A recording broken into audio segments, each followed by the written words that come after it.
que me ha motivado durante mi existencia, mi larga existencia ya, ha sido la recopilación un poco de historia de mi familia, un poco de la historia del pueblo donde yo nací. El amor que siento hacia mi pueblo, al lugar donde yo me moví, donde mi mamá trabajó, mi papá trabaja todavía, mi bisabuelo, o sea, por ambos lados de familia, paterno, materno, tiene una historia larga en esta zona. Entonces, Champa, como pueblo, tuvo una importancia tremenda, yo creo, que muchas veces las generaciones de ahora no conocen. Y eso es parte de lo que quiero mostrar ahora y que ustedes vean y sean partícipes un poquito contando la historia de mi pueblo, de nuestro pueblo, de muchas personas que hay acá en este momento, que tiene que ver con la historia del pueblo en sí. Y la segunda etapa vamos a hablar de las camelias, que Champa en sí era una zona muy grande, cubría todo lo que era Mansell hasta las 4 casas, y por el otro lado, hacia el lado norte, las Camelias, Cuyipeumo, y Champa hasta la carretera, llegando a Hospital, en su inicio, digamos. Y eso es parte de lo que quiero contar. Entonces, vamos a pasar a ver un poco la historia, ya leer un poquito de eso. Y lo que me motiva, como decía Rodolfo, tiene que ver con mi historia de vida, y más que la mía, la historia de mi abuelo. Mi abuelo, una historia de campo, de inquilino, ellos fueron campesinos. Entonces, aquí vamos a contar la historia de todo el ámbito social que corría en esos tiempos, en el tiempo de ellos. La Champa, ese era su nombre original. Voy a leerles un pequeño poema que yo escribí. Y dice: la Champa, raíz de pasto duro, antiguamente era ese tu nombre, pueblo de la Champa, por el cual naciste, por el cual eres conocido y naciste, bajaste por el río, aquí te quedaste, naciste villorrio, es lo que te creíste, te moldeó la tierra con caña y adobe, tus cimientos son de piedra de montaña, ha crecido pueblo de la Champa, son miles los que caminan sobre el agua. Son tus hijos campesinos del mañana, raíz profunda de agua que traspasa la tierra, hasta llegar a la roca más dura, grande y dura, se te mete por la piel, germina y crece, florece en esta tierra de agua y cerros que caminan. La Champa, pueblo donde vive el viento. La Champa, como dice el nombre, tiene su origen en el mismo pueblo, porque Champa está posesionado, digamos, en las márgenes del río Angostura. En la ribera del río Angostura, somos un pueblo ribereño, y por cual toma el nombre la Champa, ese pasto que crece a la orilla del agua. Y otro nombre, digamos, un poquito más romántico, le llaman el pueblo entre aguas, que significa Champa. Y pueblo donde vive el viento es porque nosotros estamos en la cuenca, digamos, del río Angostura, y siempre ustedes van a sentir una brisa, aunque sean días de calor, uno siente esa brisa, obviamente en invierno es mucho más fuerte. Y lleva un poco esa parte de la historia que vamos a pasar a ver ahora. Una fotografía del pueblo en los años 50 más o menos aproximado. Ahí se puede ver la corrida de casas en forma pareada, digamos. Se puede observar al fondo un techo, que esa era la casa municipal de una familia principal que tenía este pueblo, que la dejó y después pasó a ser, digamos, como ya lo dije, municipal, pero le pertenecía a la familia Salinas Fernández. Champa, como pueblo, tenía una importancia en la zona, era parte de un sistema, estaba entre las haciendas más grandes de esta zona sur del área metropolitana, que era la de Aculeo y la de Hospital. Y Champa tenía cierto comercio, o sea, aparte de vivir gente inquilina, también tenía cierto crecimiento comercial. Había una curtiembre, había un negocio, panadería, fue el primer lugar donde hubo escuela, un retén. Mansell fue el primer lugar donde se asentó el primer retén en el año 1915. Ahí vemos otra mirada del lado, digamos, bajando el puente. Ahí está el puente antiguo de Champa, al que se conversa mucho. Está en un periodo de construcción o desarme, ahí no se sabe mucho, pero está mirando hacia los cerros de Mansell, hacia las lomas del Águila. Ahí está la plaza de Champa del año 1953. Ahí ustedes pueden ver más o menos la forma y cómo está constituida Champa. Tenía una pequeña plaza y su particularidad más grande, creo yo, es su forma triangular. Y los corredores del frente donde estaba la panadería, que era del Fundo Las Camelias, que bueno, Darío Pavés tenía como la distribución, digamos, de todo lo que era la galleta, que la galleta correspondía a lo que era el pan actualmente. Bueno, ella viene siendo como mi tatarabuela. Esa fotografía está escrita atrás, dice 1900, es parte, digamos, de mi familia. Parte de Mansell, ahí podemos conocer a algunos vecinos, los dueños de Mansell, antiguo Mansell, la familia Uneus, doña Carmen Uneus y doña Olga Uneus. Ahí lo acompaña don Fernando Correa Pereira. Él tiene muchas fotografías de la laguna, de Champa, de Angostura de Paine, de Mansell. Él era un viajero del mundo, era una persona que vivía en Curicó, de la antigua Viña Lontoé. Era amigo de la familia de los Uneus. Ahí falta don Alejandro Uneus, que era parte de la parte de Mansell. Mansell se dividía en 3 sectores: Mansell Trigal, Mansell Olivar y Mansell Patagual. Estaban divididos para los 3 hijos prácticamente. Bueno, ella también, una tía abuela, y ella trabajó muchos años también, fue como la ama de llave en unos fundos que tenía ahí en Las Delicias de Biluco. Bueno, esta fotografía es súper importante porque es parte de una raíz de Champa, doña Zoila Rosa Micaela del Carmen Pérez Arevalo, con su hijo, más o menos en 1920. El lado, digamos, el lado izquierdo, la que está con moño en la cabeza un poquito, ella viene siendo como mi abuela. Y está con todas sus hermanas y su hermano que está en brazos ahí de doña Zoila. Bueno, aquí podemos observar vecinos de Champa que van en viaje a la laguna de Aculeo en el año 1950 aproximadamente.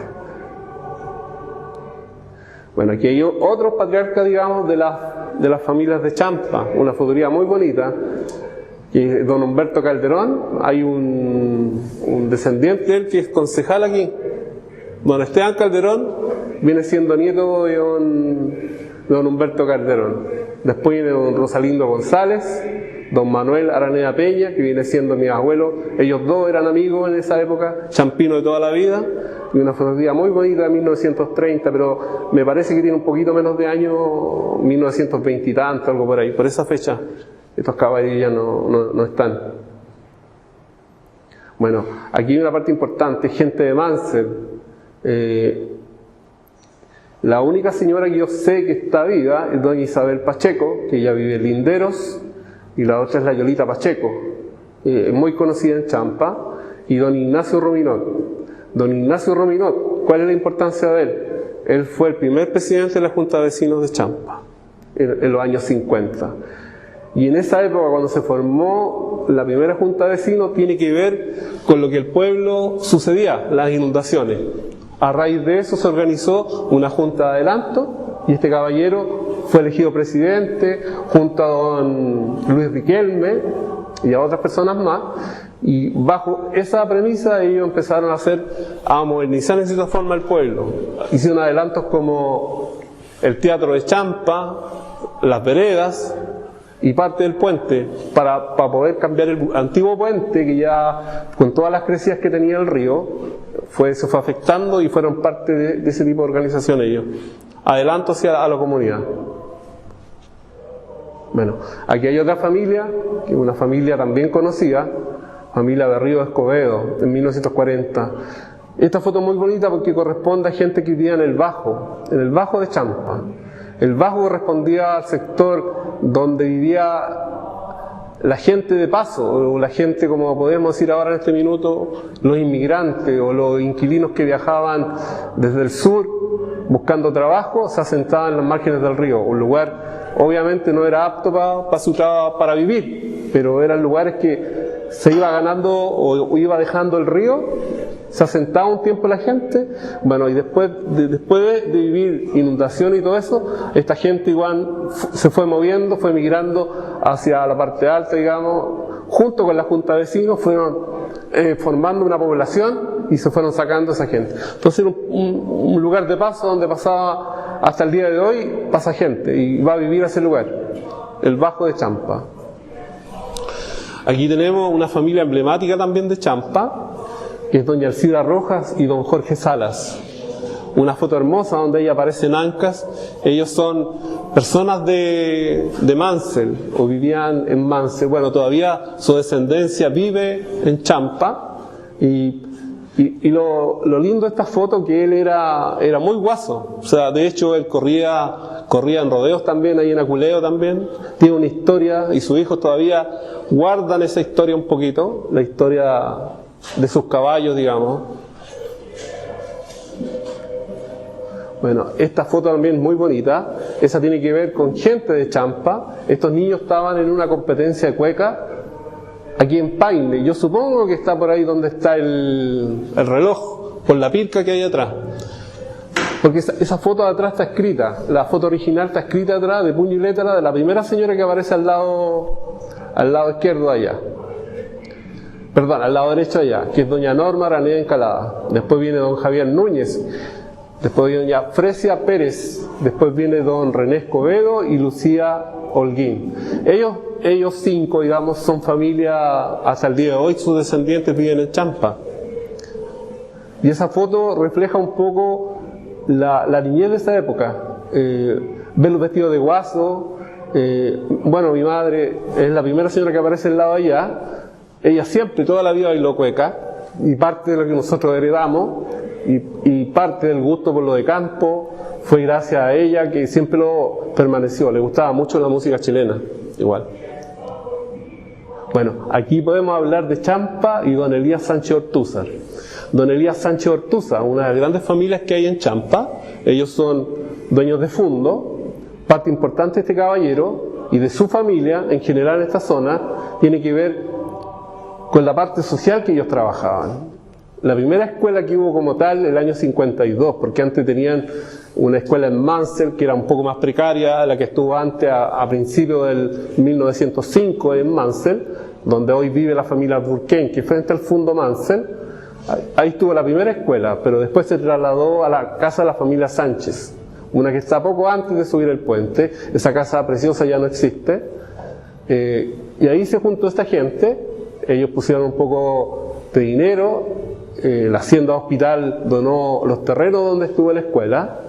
Y él, la escuela de Champa lleva el nombre de este señor, así como la de Vínculo, la de Abrantes también, que es de la familia de don Elías Sánchez Ortúzar.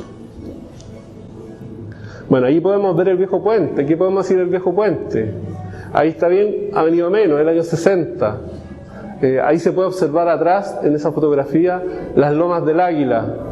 Y esa fotografía es muy importante porque, de cierta forma, nos representa como pueblo en muchos lados. Porque don Luis Contreras, o el maestro Taquilla, el que va ahí en esa foto, fue capturado por don Fernando Pavés. Don Fernando Pavés era un visitante de Champa. Él era fotógrafo de la revista Ritmo en aquella época, del diario El Mercurio, la revista Vea. Él inmortalizó a este caballero. Él tenía un oficio, era zapatero. Y en esa fotografía él se inspiró la famosa canción del viejo puente, que tiene que ver, él escribió la letra con música de don Ariel Arancibia. Él participó esta canción participó en el Festival de Viña y ganó la parte folclórica el año 72. Y como les cuento, don Fernando Pavés, la gracia que tenía este señor, que él fotografió mucha gente de Champa, pero en lo cotidiano, el campesino arando, la dueña de casa. Bueno, yo tengo una foto de mis tías donde aparecen haciendo mote, otra gente trabajando la tierra. Él quería mucho Champa porque llegaba de visita a la casa de un señor, la familia Pérez. Bueno, Esta foto también es muy bonita y habla un poco de la historia de Champa. Yo digo, siempre cuando hablo de Champa, digo Champa, un pueblo ribereño. Nosotros de por vida siempre hemos estado a merced un poco del río. El Champa se asentó en las márgenes del río y esto nos cuenta una historia muy bonita que tiene que ver con que el río era navegable. Hasta los años, tiene que haber sido los años 80 más o menos, que fue los últimos botes que yo pude haber visto, pero tiene una historia larga para atrás de, digamos, de inundación, pero también tiene una parte bonita. La parte bonita del río, que justo bajo el puente, hacia mano, yendo hacia al norte, digamos, los vecinos hacían una especie de laguna. Y en ese sector, donde se hizo esa laguna, habían 2 quintas de recreo. Entonces, cuando yo hablo, digo quinta de recreo, que era como el bajo, era como el sector del barrio de la bohemia campesina inquilina. Ahí en ese río también se podía pescar, pejerrey y carpa. Entonces era era como muy cotidiano ver o sentir esos olores de pescado frito o que venían de la laguna Culeo. La música de esa época es parte de la música que estábamos escuchando, que mis abuelos, porque ellos vivían al lado del río, bueno, todavía yo ahora vivo ahí, yo soy un habitante del Bajo, como digo, y siento mucho orgullo de eso, porque es parte de mi historia inquilina, como digo yo, de mi abuelo, de mi papá, y con las vueltas a la vida yo llegué a vivir ahí de nuevo. Entonces, ahí cuento una historia muy bonita, y esos olores que yo sentí de niño, esa música que yo escuchaba ahí, parte de eso, o sea, música ranchera, mucha cueca también. Y ese sector era un sector como de recreo del pueblo, entonces mucha gente llegaba a veranear. Gente que llegaba a los circos, los gitanos, era un sector muy, muy bonito, llegaba mucha gente en esos años. Aquí estamos hablando de la escuela Elías Sánchez Ortúzar, esta es una foto del año 60. Esa escuela se inauguró el año 52, y ahí podemos ver algunos vecinos de Champa que están en la actualidad. Parte del director de esa época, el señor que está arriba, el señor Moreno, y otra gente más, y gente que era vecinos de Champa. Cuando hablo de familias de Champa, eran vecinos de mis abuelos, la familia Pacheco Angulo. Cuando usted habla de Champa, siempre le va a nombrar a la familia Pacheco, los Quintanilla, los Vidal, familias grandes, los Araneda ahora en todo Champa, Pérez, Holguín, están desparramados, digamos, en la comuna de Paine. Entonces, parte de la familia Pacheco, una foto muy bonita, ahí aparece en una celebración de un casamiento, en la antigua casa de Champa, de las antiguas que existían. Bueno, aquí hay otra foto también del Bajo, donde aparece mis abuelos, y el más chico que aparece ahí abajo, ese soy yo. Y están mis tíos, bueno, está mi hermana también ahí en brazos, mi hermana, de una de mis tías, y ese señor que está de blanco, a este lado de acá, él era el que sacaba las fotos. Él con el tiempo, él se fue del pueblo,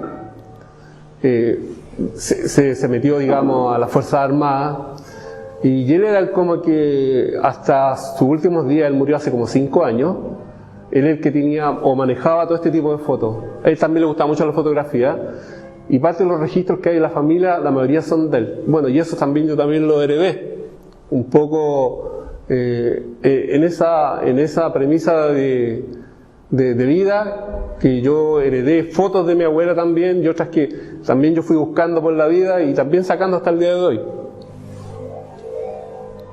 Bueno, esta también es una foto muy bonita, porque aquí aparecen muchos champinos: don Manuel Aranea, don Héctor Escobedo, don Manuel Costanzo, don Abel Hermosilla, don Gabriel Encalada. Esto tiene que ver con Chayay. Chayay es como, no es el equipo del pueblo, Chayay Boys. Y parte de esos señores son los que, a pulso, cuando don Darío Pavés les entregó el terreno del Bajo, a donde está el estadio actualmente, se aprecian unos álamos, en un sector de álamos.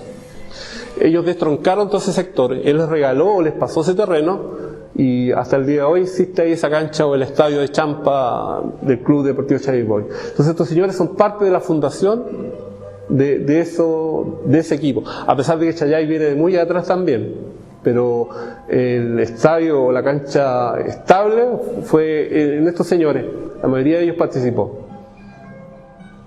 Bueno, aquí vemos a don Fernando Pavé bailando con doña Marta Araneda en una fonda del Bajo. Bueno, las fondas también se hacían en el Bajo y tienen que ver con la historia del pueblo, con ese pueblo que también lo pasa bien. Y ahí está don Fernando, el de corbata, así un elegante, ahí que llegaba al pueblo, le encantaba el pueblo y él sacaba muchas fotos. Y una parte de fotos, esta foto también es de él. Bueno, la iglesia de Champa, en terrenos de la Hacienda Hospital, cuando se juntó la gente del lugar, más don Clemente Díaz, es como el protector que tenemos nosotros en la zona del Maipo, el creador también de la congregación religiosa de las monjitas de Maipo. Don Clemente, con su dinero, parte de eso, formaba la iglesia de Champa. Pero es... Ahí en esa época tenían que contar a la gente, o sea, para la misa de... Bueno, ahí voy a explicar algo muy bonito, porque esa fotografía dice mucho. Vamos a hablar primero de la imagen que se da arriba en el altar mayor, que es la Virgen Guadalupe. Esa imagen está fechada abajo en 1906. Si sacamos la cuenta, actualmente tiene 118 años. ¿Es la misma que está? No es la misma. ¿Por qué les voy a contar? Porque el año, está asociado a la familia Uneus, a la familia de Mansell, a esa historia. Bueno, gente que ha dicho que dice que doña Carmen la pintó, o tuvieron que ver ellos como familia, porque era una familia muy religiosa. Pero está fechada, y hay una inicial ahí abajo. El año 85, cuando fue el terremoto, también se dañó y la restauró don Fernando Pérez. Y hoy día está guardada, digamos, en la parte de los salones que tiene la iglesia, está guardada. Se ha sacado solamente para la festividad de la Virgen de Guadalupe en diciembre, pero ahora está en una campaña. Nosotros tenemos que tratar de recuperar eso, porque es un valor, o sea, cuenta mucha historia de terremotos, de inundaciones. Y la iglesia se modificó. Donde está el altar, lo que se ve ahí, se ve una especie de reja. Antes del Concilio Vaticano, los curitas hacían la misa en latín. Exactamente, entonces al altar. Entonces, ahí uno puede ver, ahí está toda la gente de Champa, los feligreses, mirando hacia el altar. Y una parte muy, muy bonita, creo yo, es el púlpito, por ejemplo, que aparece por el lado de allá.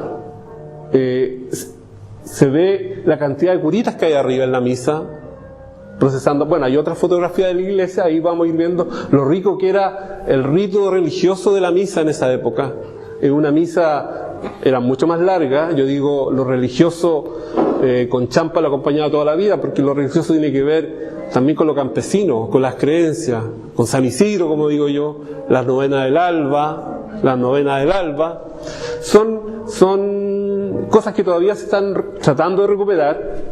Los rezos San Isidro, que resultaron este año, parece, y mucho. En Aculeo y en Champa también se hizo. Mire, aquí uno puede observar la indumentaria. Bueno, ¿quién es el padre Ladislao Broski? Este caballero es polaco, llegó en los años 60, y también les voy a contar que tiene otro tesoro en la iglesia de Champa, que es la Virgen Negra de Czestochowa. Sí. Él la trajo. Exactamente, está ricamente adornado, ahora está asegurado con barrote porque tenía piedras semipreciosas. Incluso una vez trataron de robársela y este señor tenía una... Y ahí ustedes pueden ver que está acompañado por otros curitas, usando todos esos trajes, digamos, de aquella época.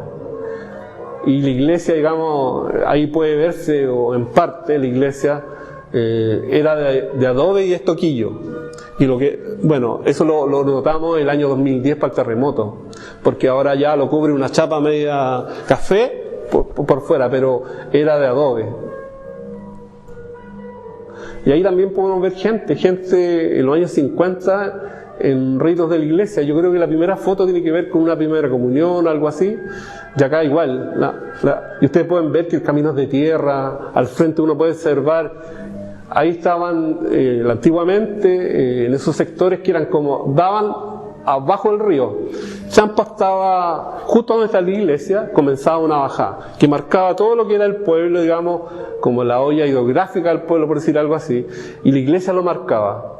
Ahí uno puede ver, para el frente existían unos bosques y había algunas familias viviendo ahí. Bueno, ahí ustedes pueden ver la iglesia, vean las palmeras que existen hoy. Entonces uno puede sacar la cuenta más o menos de qué época esa fotografía. Y si ustedes se dan cuenta, ya hay una vereda. Y eso tiene que ver con lo que hablábamos antes, una junta de adelanto que nació a raíz de las inundaciones. O sea, la gente generalmente reacciona a raíz de algunas catástrofes, y Champa yo creo que tenía eso, un poquito de empuje, un poco de adelanto, gente muy interesante que quería mucho esa zona. Ahí vemos la imagen de la Virgen de Guadalupe, un cuadro muy bonito, es muy grande, y ahí está la fecha, que está fechada en 1906. Hay una inicial en la parte de abajo, donde aparecen las dos fechas importantes. La primera restauración que tuvo, que fue el año 85, que también la iglesia perdió parte de su iglesia, perdió la parte importante del altar. Entonces la iglesia después como que se recortó, perdimos toda esa parte. Estas son fotografías de Champa en los 80. Ahí se puede observar la plaza, alrededor era de piedra, todavía hasta esos años. Y ahí se pueden observar las casas a la orilla del río, y el camino del río era eso que se ve como agua, el camino al bajo, a donde yo decía, donde iba la gente a pasarlo bien. Ahí se puede ver más o menos de qué se componía, digamos, cómo era el pueblo. El pueblo eran casas pareadas en formas de tren, una cosa así. Y esas casas eran las casas de los inquilinos. Aquí hay una cosa súper interesante de contar. Como Champa se inundaba, Champa a la empezada, digamos, la parte que está un poquito más alta, hay casas de ladrillo. Esas casas de ladrillo correspondían a la gente que tenía un cargo importante en el fondo de las camelias. Administrador, qué sé yo, el encargado de los caballos, qué sé yo. Y cada casa, esas casas tenían un espacio que ahora está cubierto porque hay negocios, todos hicieron negocios, y eso tiene que ver con la inundación, porque justo al frente, por donde hoy vive la familia de Enrique Canales, el río salía. Entonces esas casas estaban preparadas, el río seguía de largo. Ahora no, con el tiempo eso se cubrió, y eso también jugó en contra en algunas inundaciones, que se llevó dos casas de ahí justamente por eso, porque el agua las socavó, con veredas de adoquines que ahí no se pueden apreciar mucho, pero era parte de lo que estaba compuesto el pueblo. Bueno, ahora una parte importante creo que tiene que ver con Champa también es las camelias. Yo creo que las camelias es como, cuando usted habla de Champa, habla del puente, del río y las camelias. Y las camelias tienen que ver un poco con eso, con los caballos chilenos, con el rodeo y con la historia de don Darío Pavés Gaete, que es la avenida principal que nosotros tenemos como pueblo. Bueno, ahí hay un poema que yo escribí también que habla del corralón. El corralón era el lugar donde al inquilinaje se le daban las órdenes, se guardaba la herramienta y el patrón se juntaba con la gente para distribuir, digamos, las tareas de los campos. Y es en mi quehacer, digamos, como persona, como Damián, yo escribo mucho de esa época. ¿Por qué escribo tanto eso? Porque influenciado por mi abuela, mi papá, que todavía existe, muchas historias me las contó él, porque yo no alcancé a ver mucho de eso, pero sí el corralón sí lo vi, y yo de niño también jugué ahí, y viví en la casa grande de los Pavés, también alcancé a vivir, porque mi papá trabajaba en esa casa. Bueno, él es don Darío Pavés Gaete y doña Julia Romero González. Esa fotografía tiene, yo creo que está como en 1900 quizás antes, porque él nació en 1879. Y doña Julia Romero era una vecina de Buin, del sector donde está el Banco BCI ahora. Ahí está la familia Romero. Hay un doctor Romero que vive ahí ahora actualmente. Bueno, es parte de su familia, la señora vivía, exactamente. El año pasado parece que falleció. Sí. Entonces, yo les voy a contar la historia de don Darío Pavés. ¿Cuál es su gracia en ese sentido? Él, su familia, vivía en Argentina. Sus papás, digamos, su papá y su abuelo en Argentina, en la zona de San Rafael. Ellos migran a Chile a causa de un malón mapuche, estamos hablando 1800 y algo, ataca la hacienda donde ellos vivían. Y de hecho una historia más o menos triste, porque en ese malón queman la casa y se llevan a su abuela, en este caso de don Darío Pavés. Que los mapuches, cuando hacían incursiones por la pampa, también raptaban sobre todo mujeres blancas, porque eso está escrito y eso en la historia lo cuentan. Bueno, don Darío ahí con su papá se viene a una zona que se llama Quechereguas en Curicó. Él tenía un hermano, compraron tierras en Curicó y empezaron a trabajar la tierra. Y él ahí de Curicó viaja don Darío a la Vega Central, lo que es la Vega de Abasto, a trabajar, muy joven. En ese intertanto conoce a la familia de Ruiz Tagle, que tiene que ver con el expresidente o presidente don Arturo Frei, el presidente Frei Montalva. En un fondo en Calera de Tango él llegó a trabajar, después lo contrata, lo llevó a Calera de Tango a trabajar como administrador del fondo, y como era bueno para los negocios y era un tipo muy habilidoso, bueno, en ese intertanto él pololea, conoce a doña Julia. En la pololea, le va bien los negocios, él arrienda un fondo en la parte antigua de Maipú, conectado con Calera de Tango, sector de Lonquén, y él se hace, digamos, de plata y llega arrendando la hacienda Hospital. Él arrienda la hacienda Hospital, que eran más de 3.000 y tantas hectáreas, y le gracia a este señor, que este señor, como era agricultor, él tuvo la gracia, digamos, como en cierta forma en esa época, estamos hablando en 1920, 10 por ahí, industrializó un poco lo que era el maíz y el trigo en esa época. Y él tuvo ese poder. Entonces, así llegó. ¿Cómo llega a Champa? Él compra las camelias, pero antiguamente se llamaba Pozo Almonte. Y le cambia el nombre justamente por eso, por el nombre de las camelias, porque era una casa de fondo que tenía muchos camelias que hasta el día de hoy tiene. Y doña Julia Romero le cambia el nombre, lo que cuenta la familia, en un libro escrito de su familia de don Darío Pavés. La señora Mimi, como le llamaban así a la abuela, digamos, sus nietos y sus hijos, le cambia el nombre a Pozo Almonte y queda como las camelias. Este señor, aparte de gustarle la tierra y de ser agricultor, le gustaban los caballos. Entonces hay una historia ligada con la familia de Tellier de Aculeo. Y ahí hablábamos lo que hablaba al principio de la presentación, hablando del quebrado.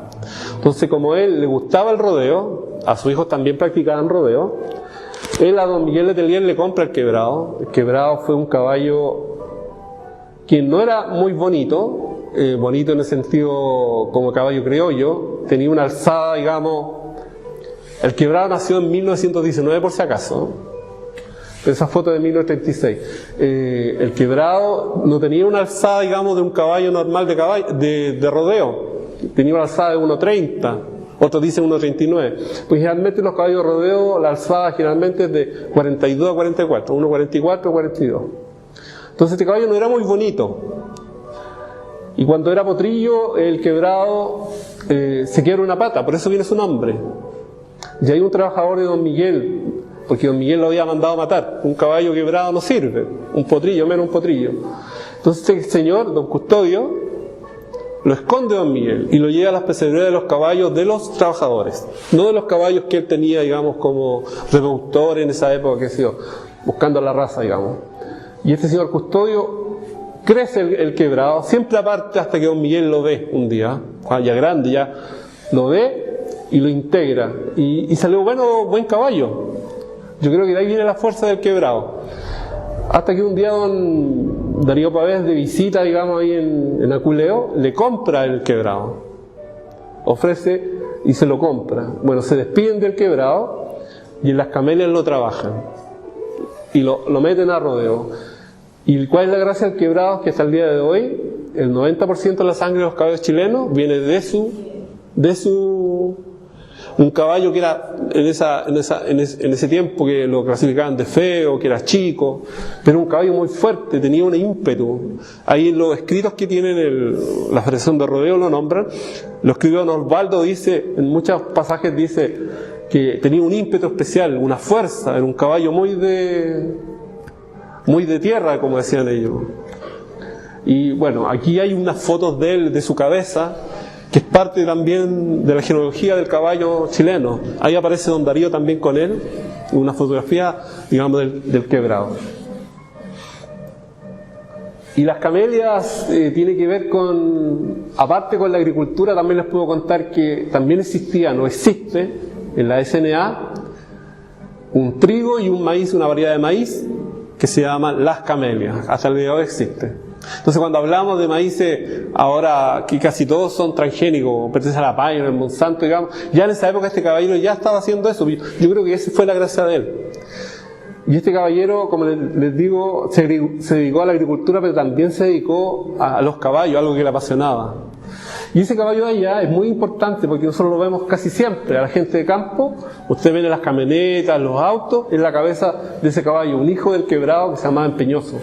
Y como dice ahí, fue sello de raza en una exposición de la Quinta Normal. Y ahí también está la ficha, digamos, cuando él también vendía caballos y aparece también ahí la dirección de ese hospital.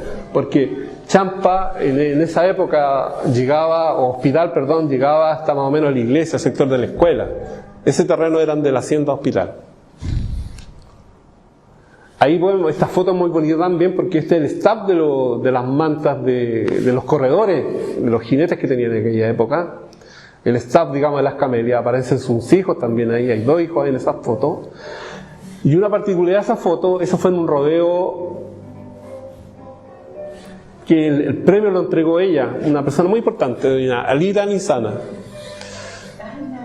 Sí, ella era muy bajita, medía 1,54. Ella fue campeona de tenis a nivel mundial en los años 30 por ahí.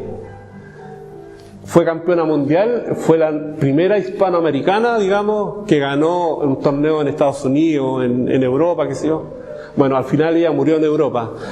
Y la gracia de ella, que don Darío, como le gustaba, tenía cierto poder, o la gente que él trabajaba, ella ha sido invitada ahí a las camelias muchas veces, así como también, por ejemplo, les puedo contar que muchas veces estuvo Lucho Gatica, Arturo Gatica, Esther Soré, por ejemplo, que son parte de la historia de las estrellas de esa época, historias de cine y de la radio, porque la televisión en esos años todavía no, pero ella armó lo importante y eran visitas así a las camelias.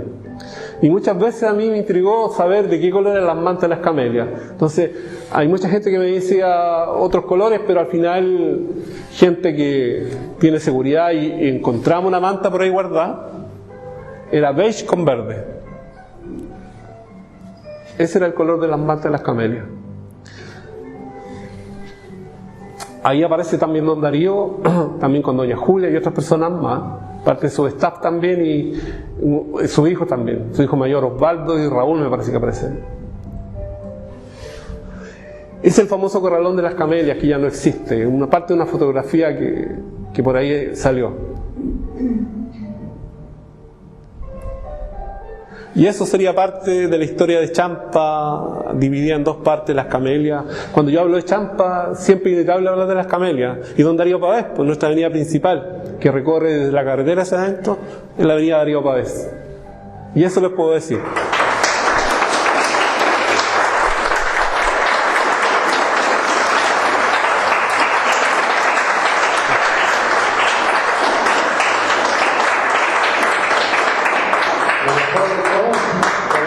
De todo allá que nos dejaste lleno de preguntas. Así que bueno, pregunten.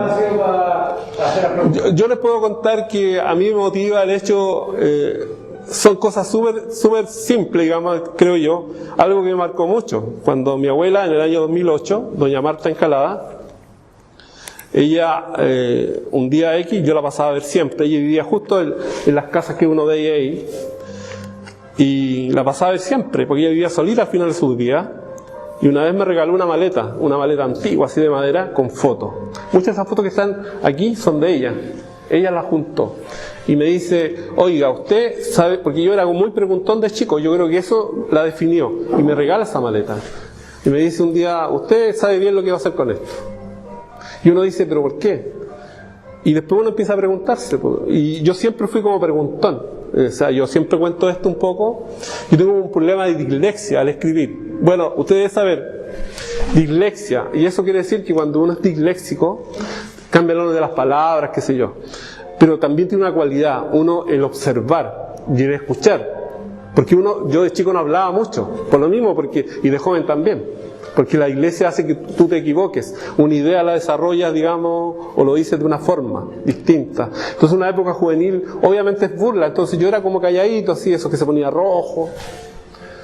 Hasta que yo de calladito así todo, esa foto también es mía, esa la tomé en el año 80, 89. Bueno, también me gustó,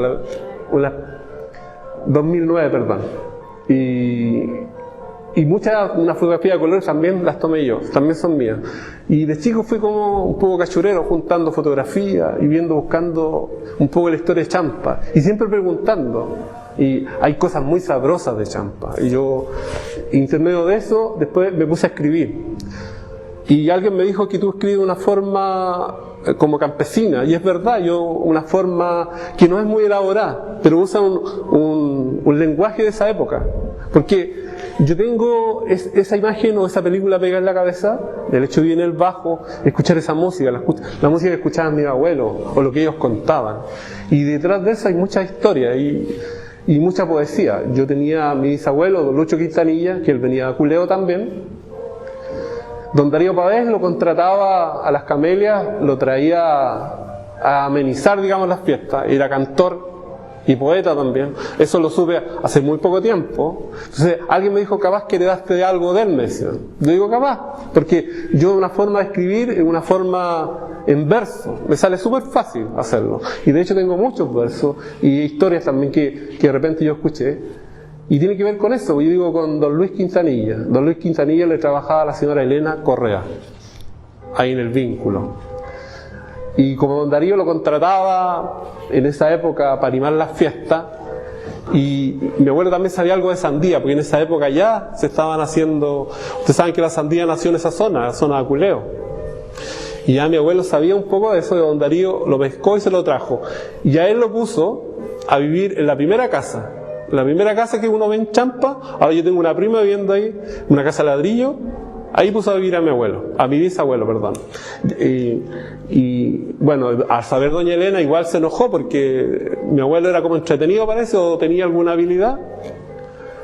Y ellos salieron del Vínculo en un carretón, mi papá me contaba que estaban chicos ellos, salieron en un carretón de allá, llegaban a Champa y los instaló ahí. Entonces, parte de la historia, digo yo, es contada por él también y por otra gente mayor también, que a uno le va contando y como les decía yo de chico siempre iba preguntando y a la vez juntando información. Pero yo quería saber, Damián, si tú sabes algo de la historia de Champa antes de que se construyera el puente. ¿En qué año se construyó el puente? Eso es entretenido, sí, es muy entretenido porque yo me paso en mi cabeza muchas veces, hay una historia, no una historia, esto fue real. Doña María Graham, ella fue, hay un libro que ella escribió, Mi presencia en Chile, en el año 1822-1823. Esa historia de ella es muy entretenida, porque hay otro libro también que se llama algo de la Ilustrada, que habla de la historia de ella, que de Tomás Lago, que también lo escribió, la historia de ella específicamente. Ella fue como una heroína de esa época, era una inglesa, ella estuvo en la India con su papá, que era militar, estamos hablando en 1800, 1700 y algo, y ella se casa con el señor Graham, ella María Calcott, era su apellido inglés, de soltera, y el gobierno de aquella época, dicen, la contrató a ella, a su marido, en la época de O'Higgins, de Portales, para ilustrar, un poco codificar o mostrar o como se dice, escribir sobre Chile en esa época. Entonces ellos viajan en barco por Cabo de Hornos, su marido muere en Cabo de Hornos. Cuenta la historia que el marido cuando murió en el barco en Cabo de Hornos, que se ocupaba por reservar a la gente, porque igual era un señor importante que habían contratado, algo así.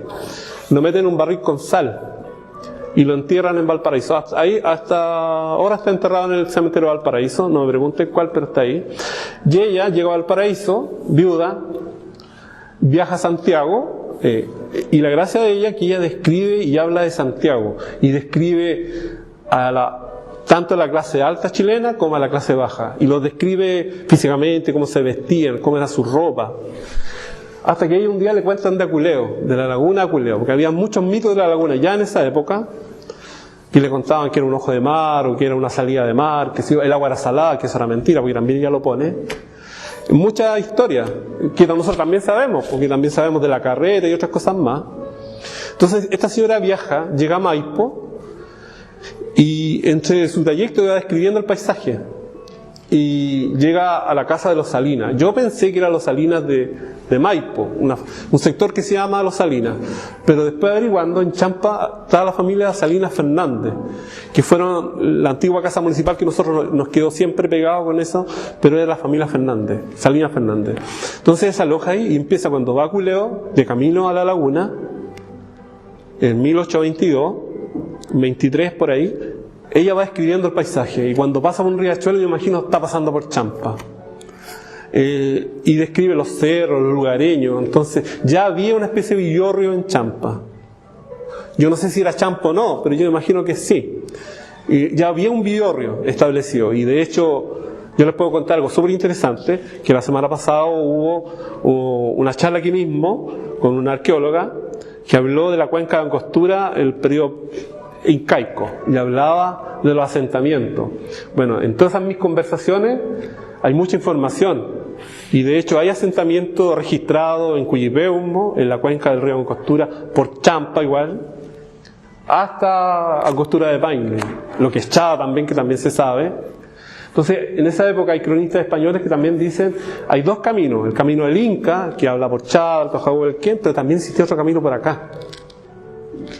Y ahí uno ve, hay otro estudio también, que también está ahí, el Cerro Cuyipeumo, también un hito importante, un cerro isla. Y cuentan que todo eso eran asentamientos. Bueno, habían indios promaucaes, la cultura yoyeo, Aconcagua, por los vestigios que se han encontrado de cerámica. Entonces ya había un intercambio en esa época, y yo creo que sí, y tiene que ver con eso.